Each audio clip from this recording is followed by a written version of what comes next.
r/nosleep. She sold happiness in glass jars. The poster read, "Happiness. Sold in glass jars. Call today," and underneath the text was a phone number. I was walking home from a long, exhausting day of work when I caught a glimpse of the paper stapled on an old telephone pole. I took a picture of it thinking it was amusing.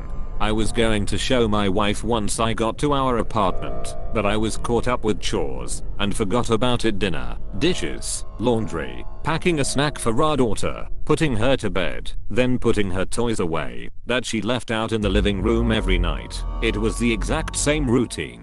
The next day, I awoke sleeping back to back with my wife. I always had to get up earlier than she did for my job, so I quietly got ready for the day and headed out the door. At work, I was updating the company's latest expense report. Most days were similar to this one. They were basically paying me to stare at a computer for 9 hours a day and input a couple numbers into a spreadsheet. I finished my work very quickly, so I decided to head out of the office early. It also helped that it was a Friday, and a lot of people leave early at the end of the week. On my walk back, I was thinking of what my life had become. I did this often.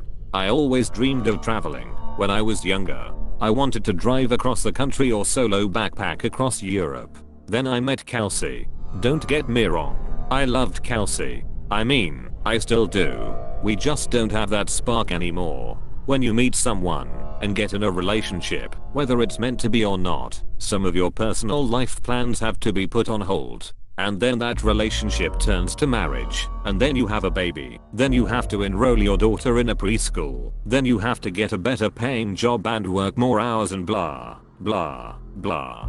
I'm not trying to throw a pity party for myself. I'm just saying I wasn't exactly content with where I was in my life. I wouldn't have referred to myself as a happy person. As I took the same route home that I did every day to work and back, I walked by the same poster I had passed the day before.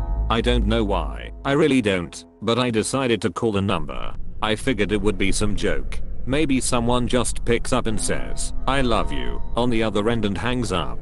Or maybe it's a line to a sex worker. I had no idea what to expect. I called. It only rang once before someone picked up. "Hello," a woman said. Hi, I'm calling about your poster, your ad." "Oh, awesome," she said calmly. "When do you wanna pick it up?" "Pick what up?" "The jar," she said, like it was the most obvious thing in the world. "Oh, of course." I realized then that I had left work early without telling Kelsey, so I could just go pick it up now, and she'd be none the wiser. "What exactly is it that you're selling?" "I just told you. It's happiness. In a glass jar. Like the poster said. Happiness keeps best in glass jars. They're more durable than, say, a plastic bag." Okay. Should we meet somewhere?" "For sure. I don't want you to end up being a creep or something, so let's go to a public place." The public place we decided on was a Starbucks parking lot a little over a mile from me. Now, I didn't think I was really going to be buying a jar of happiness or whatever. I was 99% sure she was going to sell me drugs. Maybe heroin would be in the jar. I remember thinking, oh no, happiness is probably a nickname for some street drug, and I'm going to a drug deal. What if she's a cop? Am I going to be arrested? But something inside me told me to keep walking, and so I did. I stood outside and texted her. "Me, I'm here." "Huh, cool. Be there in a second." "Me, what are you driving?" "Huh, silver Camry." And as her final text came through, I saw her car pull in. She took a spot not too far from where I stood.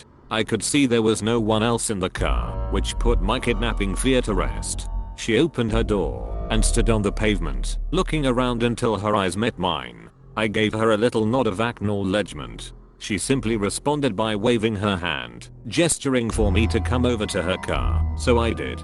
She was young, maybe mid-20s, with curly golden hair.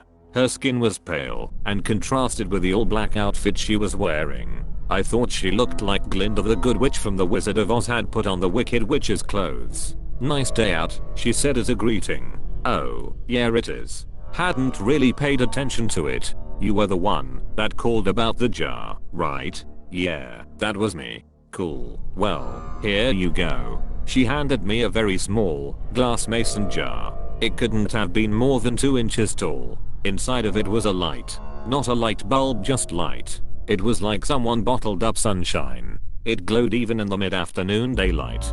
It looked like a tiny sun, or a tiny universe existing in this little crystal-walled home. I was admiring it with no attempt to hide or on my face. Pretty rad, isn't it? What is it? You've asked that, like, 3 different times, I think. My answer is still the same. It is happiness. Happiness in a glass jar. What do I do with it? Keep it, she said simply. If you have any problem, shoot me a text. She started to get into her car. Wait.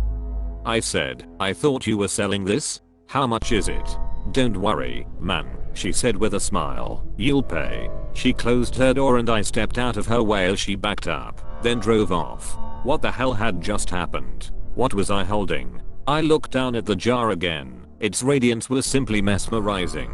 I put it in my pocket and could see its glow slightly through my pants. I began to walk home. What was just a nice, sunny day quickly changed into a rainy one with clouds wrapping the sky. It was not forecasted that it would rain, or else I would have ridden the bus or subway to work that day. I jogged home trying not to get too drenched. I finally found shelter once I made it to my apartment building. I walked up to my door and found that my key wasn't on my key ring anymore. Shit, I can't believe I lost it again, I thought. I knocked on the door and said in a somewhat loud voice, "Hey babe, it's me. I don't know what happened to my key." I heard the door being unlocked from the other side. When the door opened, I was greeted by a large heavy-set man with greasy hair and unkempt goatee. He said, "I think you got the wrong door, bud." "Oh." I said, disoriented, "My bad. Sorry, have a good one." He let out a chuckle as he closed the door. Apartment number 33. I know that was my apartment. I know it was. I'd been in apartment 33 for 5 years now. But that was not my apartment. From what I could see inside, all the furniture was different. It was painted a different color. It was all wrong. I felt like I'd hit my head and was drugged. In that moment, nothing made sense. I pulled out my phone to call Kelsey so she could calm me down and tell me I just got confused for a second. But her contact wasn't in my phone. In fact, nothing was in my phone. I had no messages with her, no previous calls, no pictures. It was like my phone reset to its factory settings. Did that girl somehow switch my phone out when I wasn't looking? I just dialed Kelsey's number manually, but I couldn't quite remember it. I had known it by heart before, but not anymore. I needed to get back to the office. I had all my contacts backed up on my work computer. Since it was still raining, I hopped on the bus which had a stop right in front of the apartment complex. I rode downtown toward my office, the whole time staring at my wet shoes, wondering what the hell was going on. We have a keycard access to our building so only authorized personnel can get inside. I always keep my access card in my wallet, always. But, surprise, surprise, it wasn't there. I buzzed into the speaker we had for guests with appointments or employees as a backup in case anyone lost or forgot their card. BZZZ. "Hey, this is Tim. I must have lost my card. My employee number is." I stopped as I drew a blank. A voice came through the speaker. "Tim? You got cut out. What's your employee number?" I can't remember." That's fine. Just tell me your full name and department." Finance. I'm in finance. My full name is Tim Brooks." 1 second. About 30 seconds later, the man spoke to me again. "We don't have a Tim Brooks working in this building. Did you have an appointment with someone?" I backed up in surprise, almost tripping on my own feet. I had just been in that office an hour or two ago. What was happening to me? I felt like I was getting Alzheimer's, but going through every stage in one day. I stared at my hands, unsure if I was in the right body. I felt like the world around me was disintegrating. I wasn't in control. I was merely sitting inside somebody else's head, watching the world through their eyes. Just then, I got a text. I recognized the number immediately. It was that girl. The one who gave me the jar. I had forgotten all about it until I saw her text. "Hey, how's it going?" I looked at my phone, dumbfounded. It made me angry she was so nonchalant about this. She knew what was going on. She had done this somehow. Me, what the hell did you do to me?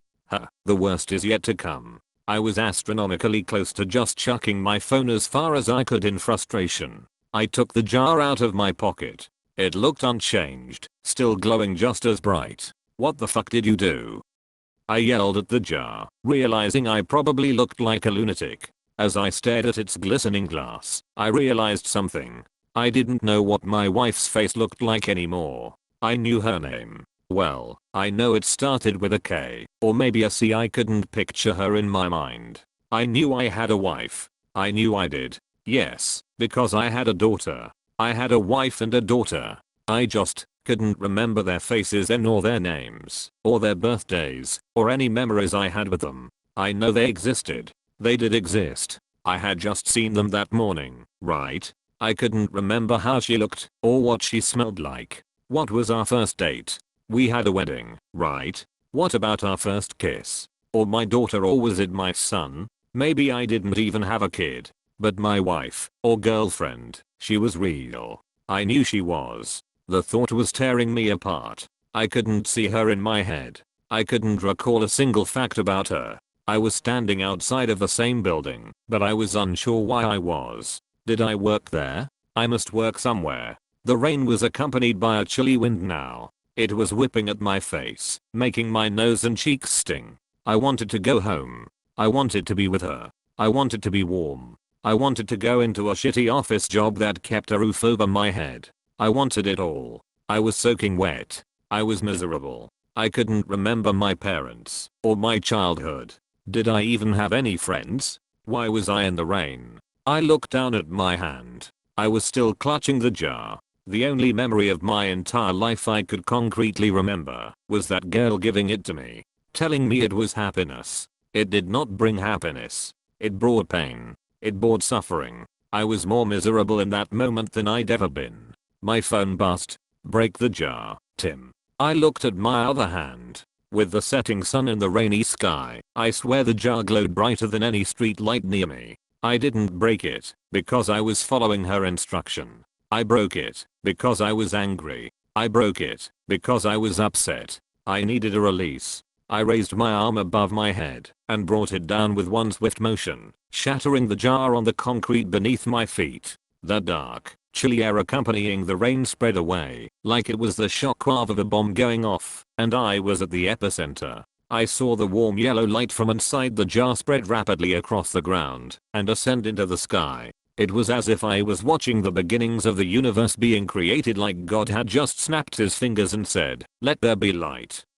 I was engulfed in it. I could no longer see street or rain or anything dark. I felt like I was plummeting into a star going faster than the speed of light. It felt like sitting in front of a fire on a cold winter's night, but that warmth was covering every inch of my body. And then I blinked. Immediately I could feel the sheets beneath me and my back barely touching my wife's. I was staring out the window. The morning light drenched through the glass and gleamed on my face. I stood from bed and grabbed my phone. It was Friday morning. I had one text. "Let me know if you ever need another jar." I called in sick to work. I snuck into my daughter's room and greeted her with a kiss and told her she didn't have to go to preschool today. We were going to have a family day. She smiled and stretched out her arms with a yawn before curling up and falling back asleep. I got back in bed and squeezed my wife tightly. I didn't let go for hours. Our daughter came into our room and woke us up. Eventually she was jumping on the bed and shouting for us to wake up.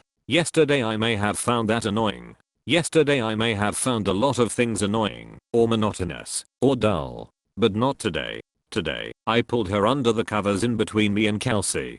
Today was going to be a good day. Today, I was happy.